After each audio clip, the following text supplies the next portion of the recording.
Hola, qué alegría encontrarnos de nuevo a través de la televisión de servicio público para apuntarnos a la inclusión.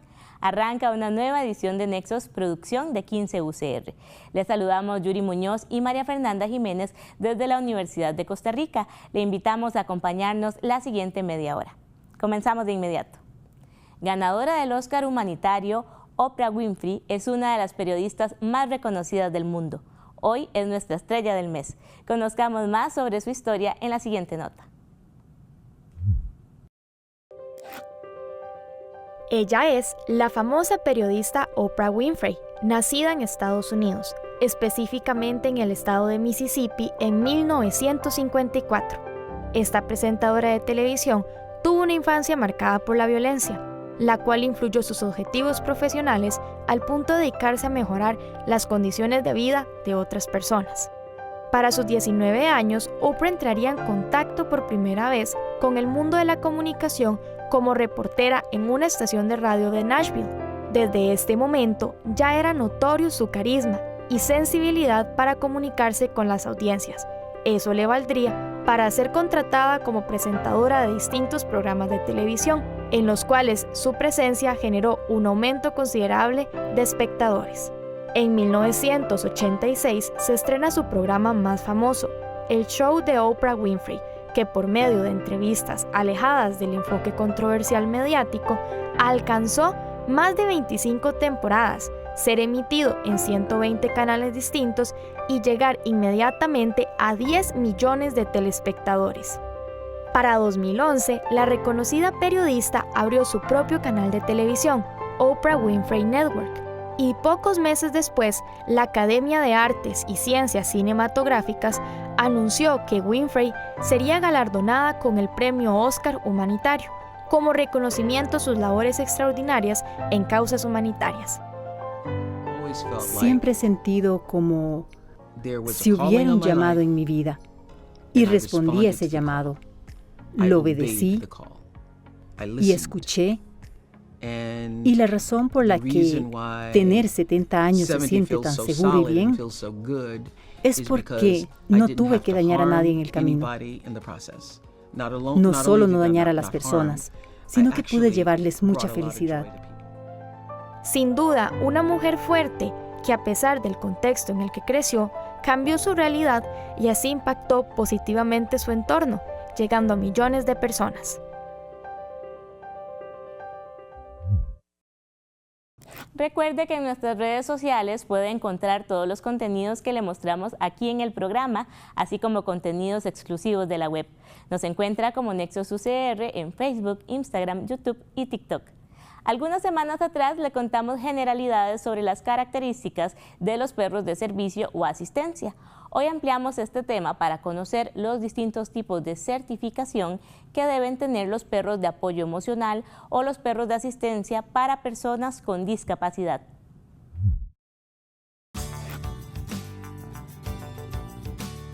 Cuando hablamos de certificaciones, cuando nosotros trabajamos este tipo de perros, no trabajamos con las regulaciones locales, porque en Costa Rica no está regulado, esto está a la libre. Nosotros nos basamos a las regulaciones internacionales y trabajamos con los estándares más altos, con los estándares de la Unión Europea y de Estados Unidos y Canadá, que son los que tienen pues una mayor cantidad de restricciones.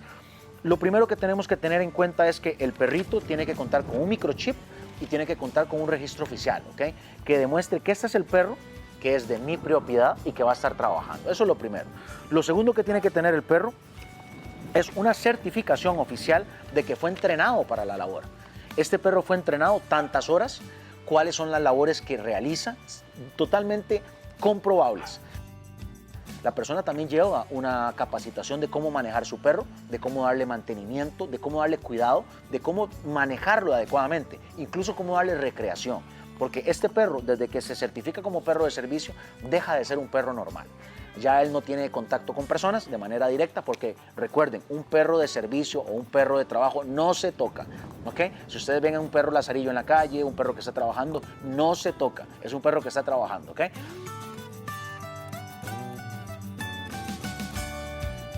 Lleva una certificación médica que es la que confirma que un profesional de la salud ha evaluado a su manejador, a su dueño, y que este perro le genera un beneficio en su vida. Y aquí es el espectro tan amplio, como lo hemos hablado desde el inicio, desde personas con discapacidades físicas, discapacidades mentales, y va de la mano con el trabajo que hace el perro a su favor. Así que básicamente con esos 4 elementos nosotros normalmente lo enviamos a las aerolíneas, ellos nos emiten un formulario que se llena, es un formulario con fe pública y normalmente aplican leyes federales. O sea que si esto llega a ser falso, las implicaciones son penales. ¿Y qué es lo que tiene que tener un centro de adiestramiento legal? Su patente, la patente de la municipalidad, que normalmente es porque tiene un uso de suelo favorable para la actividad comercial. Segundo, tiene que tener un certificado veterinario de operaciones del SENASA, con el cual usted tiene que pagar impuestos y tiene que regularse a lo que dice la institución, y tiene que tener una asesoría veterinaria con la cual usted tiene que pagarle a un veterinario que llega a sus instalaciones para dar fe de la salud del animal, por lo menos de la salud física. Así que lleva una serie de requisitos, y para que le den la patente usted tiene que tener pues una cierta cantidad de terreno, tiene que tener manejo de residuos, manejo de desechos, una serie de características. Es por ello que hay muy pocos centros de adiestramiento en Costa Rica, casi que se cuentan con esta mano la cantidad que hay, y eso es lo primero. Un perro de servicio, un perro de trabajo tiene que salir de un centro de adiestramiento. Ahora bien, la parte de validar el conocimiento del adiestrador o del profesional que forma, no existe una regulación en Costa Rica, no la hay. A pesar de que es algo muy sencillo, es simplemente regularlo por medio de reglamentación, que el SENASA lo puede hacer facilísimo. Les recomiendo que solicite los títulos del adiestrador. Esos títulos tienen que ser emitidos por una organización oficial como la Federación Canina de Costa Rica. Es muy importante ver los trabajos que ya ha realizado. En el caso de nosotros llevamos más de 800 perros de servicio realizados en 10 años, un promedio de 80 a 90 perros al año, y pues tenemos toda la documentación de todos estos perros por medio de contratos y demás. Así que creo que es multifactorial, y a la hora de que usted tome una decisión de estas, lo mejor es asesorarse, y la federación está acá para asesorarles y apoyarles. Es muy importante conocer sobre los procesos de adiestramiento y certificación que deben tener los perros de asistencia, y así poder distinguirlos con respecto a las mascotas. En nuestro canal de YouTube, Nexos UCR, encuentra más información sobre este tema. Ahora, una persona sorda nos enseña una nueva palabra en lesco. Vamos a un corte y pronto estaremos de vuelta con más de Nexos. Camarógrafo.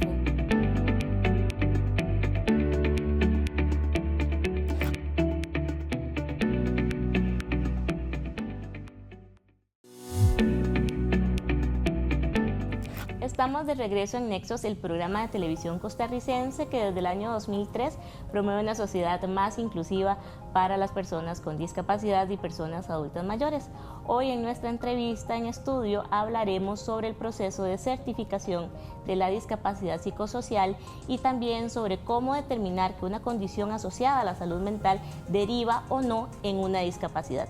Conversaré sobre este tema con Vilvia González, directora ejecutiva, y Carla Rodríguez, encargada del área de solicitud y renovación de la certificación en discapacidad del Consejo Nacional de las Personas con Discapacidad, CONAPDIS. Muchas gracias a ambas por acompañarnos. Muchas gracias, Fernanda, por la invitación. Para comenzar, doña Vilvia, es muy importante reforzar cuáles son los criterios para determinar que una persona tiene una condición de discapacidad, ¿verdad? Porque suele haber mucha confusión todavía con situaciones de salud, ¿verdad? O enfermedades, o con incapacidades, que son condiciones temporales. Entonces, ¿qué hace que una condición sea discapacidad? Perfecto. Vamos a ver, Fernanda, yo creo que lo primero siempre que tenemos que visibilizar cuando vamos a hablar de la certificación de la discapacidad es cómo nace ella. Está emitida por un decreto ejecutivo del Ministerio de la Presidencia y el Ministerio de Trabajo y Seguridad Social, que establece o crea el servicio de certificación y que tiene como fin último este decreto 4727, el dotar o el facilitar, dar ciertos servicios ágiles a la población con discapacidad. Ese contexto tan genérico ha llegado a crear una errada, vamos a ver, un errado asocie entre una enfermedad y el certificar la discapacidad.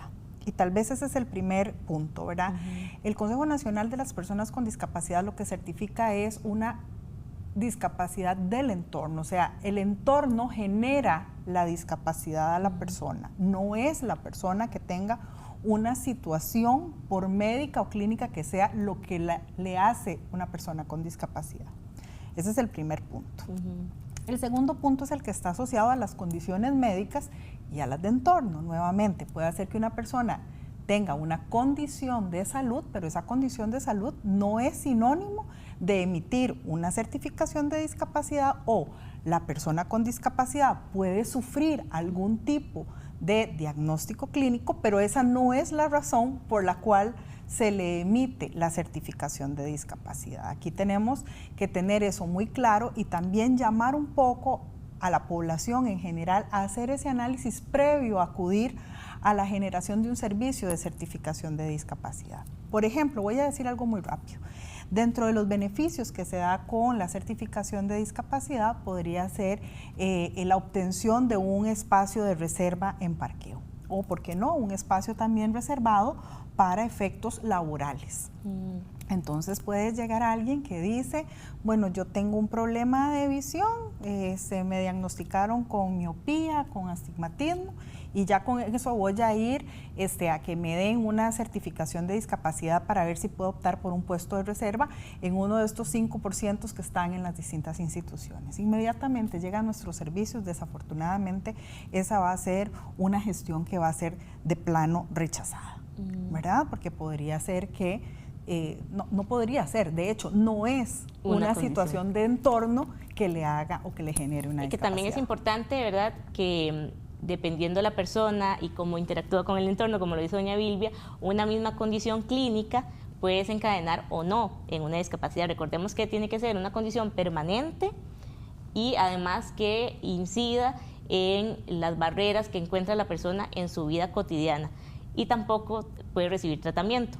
Si recibe el tratamiento es una condición de salud y no una condición de discapacidad. Entonces, personas con diabetes, hipertensión, o que si se ponen unos lentes ya pueden ver perfectamente, no son personas con discapacidad, para que no saturemos el servicio, ¿verdad?, de CONAPDIS, de la certificación. Y bueno, nos acompaña la doctora, que nos puede también dar como luces, ¿verdad?, sobre el caso de las personas que tienen alguna condición asociada a la salud mental, como podría ser la depresión, la ansiedad, trastornos de bipolaridad, de esquizofrenia y demás.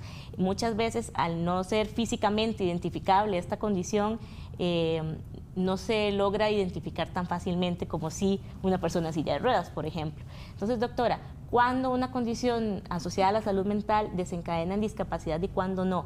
¿Cuándo yo puedo solicitar esta certificación y cuándo no aplica? Ok, hay que diferenciar un poquito porque estas patologías son como muy frecuentes ahorita en estas épocas, ¿verdad? Muchas personas están deprimidas, muchas personas generan cualquier tipo de trastorno ansioso, y eso hace que se nos sature a nosotros un poquitito el servicio, porque no todas este tipo de patologías aplican, por decirlo así, para ser certificadas por discapacidad. ¿Qué son cosas importantes? La duración en el tiempo, ¿verdad?, de esta patología. Si hay un evento específico que me desencadenó a mí este tipo de trastorno ansioso, depresivo o trastorno bipolar, que son como los más frecuentes, ¿qué tipo de tratamiento estoy yo tomando? ¿Qué tipo de terapia alternativa está coadyuvando mi tratamiento? ¿Y cuánto me afecta a mí mi patología en el entorno? ¿A qué me refiero con el entorno? A mis tareas en el hogar, a mis tareas en la parte social, cómo me desenvuelvo yo, ya sea en mi trabajo, en el grupo de gente o en las condiciones que me rodean. Y de todas esas distintos factores se va a lograr determinar si esa patología cumple o no con criterios para ser certificado con discapacidad. Y que también hay, previo a esta solicitud en CONAPDIS, una conversación importante con los especialistas de la salud con los que esta persona se trata, ¿verdad? En el EVAIS, en la clínica, el hospital o ¿verdad? El lugar de salud, el centro de salud más cercano. Entonces, previamente hay que como hacer ese trabajo para ya tener ese diagnóstico antes de ir a CONAPDIS. Exactamente, o sea, nosotros generalmente recibimos usuarios con el diagnóstico ya realizado por algún especialista, ¿verdad? No es que llegó a CONAPDIS, me siento con una depresión, yo digo que tengo una depresión y por eso me van a ir a certificar. O sea, sí tiene que haber a lo largo del tiempo, por eso digo, no es una condición que me sucede ahorita, sino a lo largo del tiempo tiene que haber una condición ya diagnosticada, ya tratada, ojalá con ayuda externa, digamos, de otras patologías, que me genere a mí que la situación al no mejorar, mi entorno afectarme, dentro de yo logre, y generalmente es recomendada, por decirlo así, por los especialistas que me están tratando a mí, de por qué no vamos y solicitamos una certificación.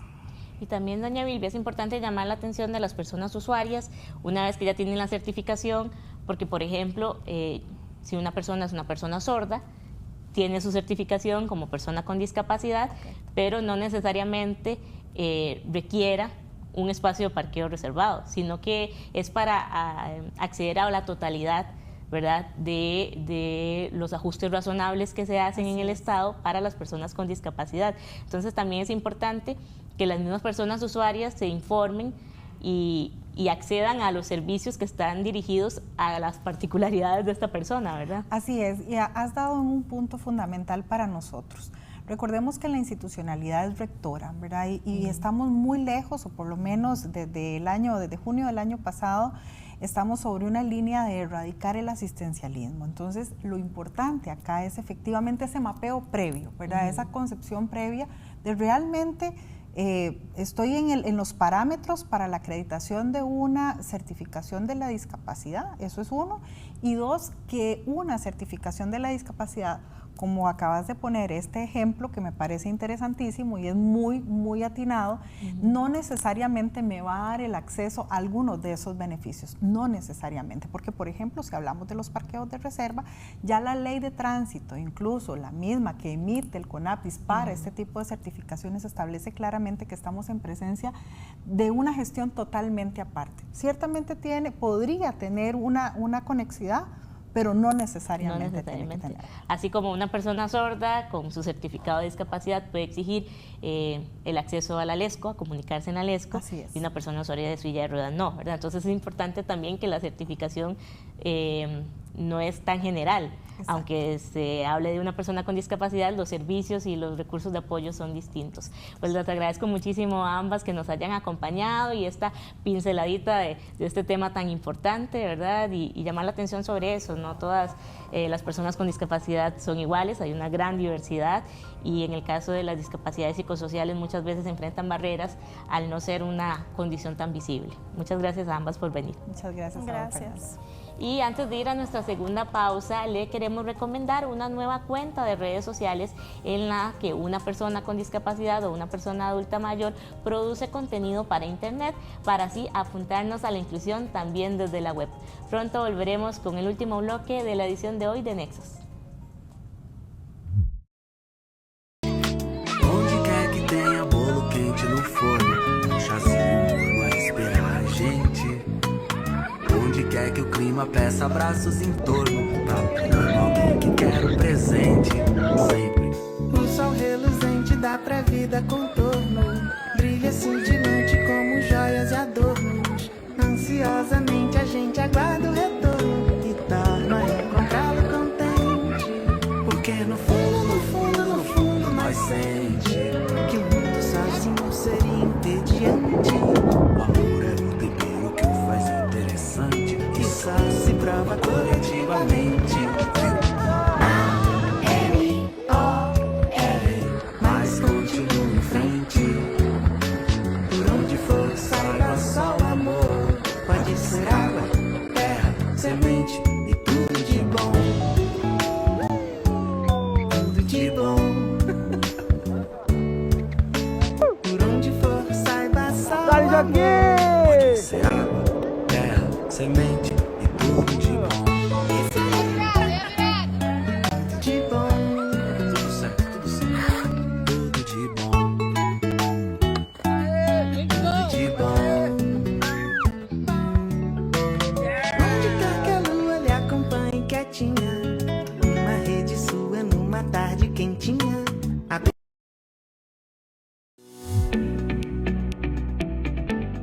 Estamos de vuelta en Nexos. Recuerde que puede sintonizar Nexos no solo a través de la televisión, sino también en el sitio web www.15.ucr.ac.cr. En la siguiente nota nos informamos de la importancia que tiene para las familias de personas con síndrome de Down poder organizarse y compartir experiencias con otros padres y madres de familia. Es muy importante el que las organizaciones de familias tengan un papel no solamente de participación, papel activo, sino tengan un papel de control. Es decir, la visión de la discapacidad actual no es ajena a las personas con discapacidad ni de las personas que les dan apoyo. La discapacidad intelectual tiene ese tipo de limitación, el juego de apoyo, normalmente de la familia, pero también de otras partes de la familia, hermanos, hermanas, también los profesionales, es decisiva en la discapacidad intelectual. Los profesionales son fundamentales porque son los que nos enseñan todo lo que tenemos que saber de nuestros hijos, pero las familias, los testimonios de las familias son las que siempre nos enseñan.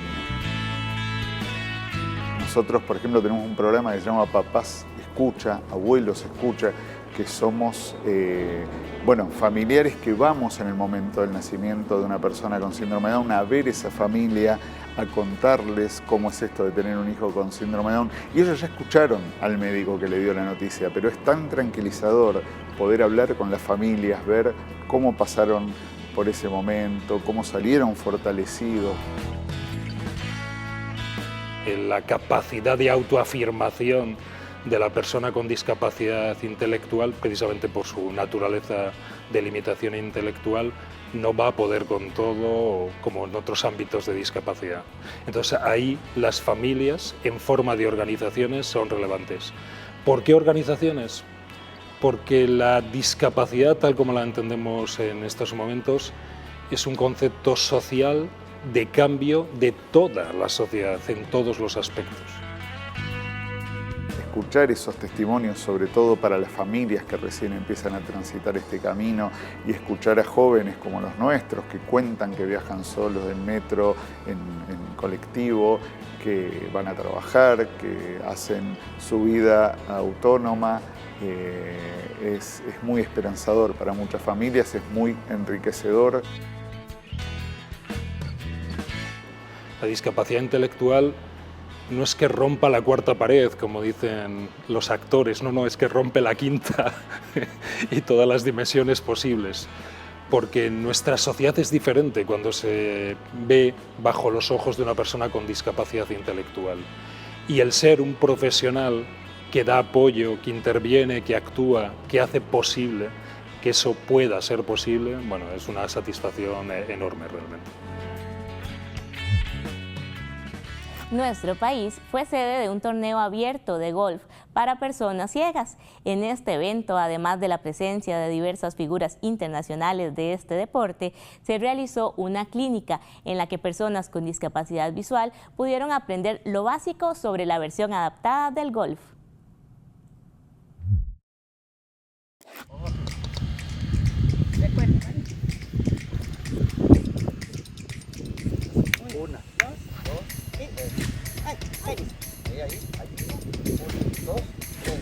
El día de hoy tenemos una gran actividad. Tenemos una actividad de integración que estamos aquí con el CONAPDIS y trabajando con las personas con discapacidad del área para que se puedan integrar en este deporte. Challenge Golf empezó hace 19 años a enseñarle a todas las personas con discapacidad la posibilidad de jugar golf. Y hoy en día vamos a hacer el primer torneo para no videntes de Costa Rica y que es parte de la gira mundial que arrancamos mañana. La idea de hoy es que a través de los no videntes que vienen de diferentes partes del mundo como Australia, Irlanda y España y la parte de Challenge Golf integremos a nuevos aquí en la zona de Garavito de Jacob. Invitamos a personas usuarias del CONABDIS, personas allegadas a la institución, junta directiva, representantes de organizaciones de la región a participar en esta actividad para, por medio del golf, reconocer el derecho que tienen las personas con discapacidad a la recreación y fortalecer las coordinaciones de la red de empresas.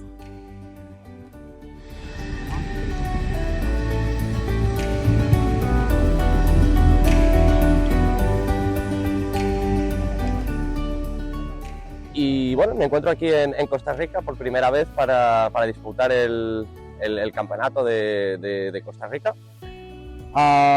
Mis experiencias por el mundo: yo soy el campeón del mundo en Sudáfrica recientemente en 2023, también he ganado el British Open, el Open de Escandinavia en Suecia, también varias veces campeón de España. Bueno, tengo toda una serie de pruebas, ¿no?, de las que estoy muy contento de haber tenido la oportunidad de participar y ganar.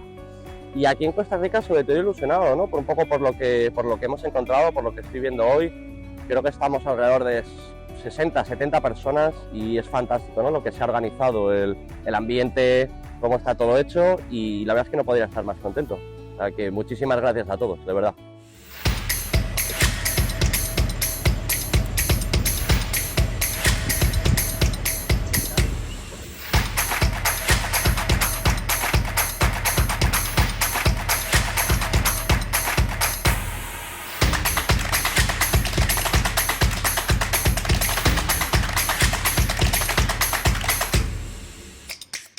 Y contarles en relación a la actividad que hoy se está desarrollando acá en Los Sueños Marriott, que esta actividad es producto de la red de empresas inclusivas regionales que a nivel de nuestra región trabajamos para que las personas con discapacidad puedan acceder al empleo.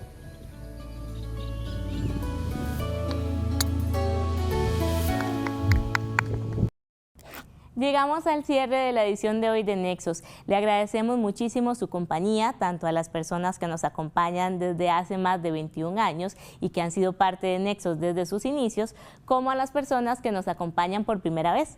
Si usted nos descubrió recientemente, ojalá que se una a nuestra comunidad. La próxima semana tendremos nuevos contenidos para compartir con usted en la televisión, pero en las redes sociales constantemente compartimos información para mantenernos al día con la inclusión de las personas con discapacidad y personas adultas mayores. Le deseamos una feliz semana. Hasta la próxima.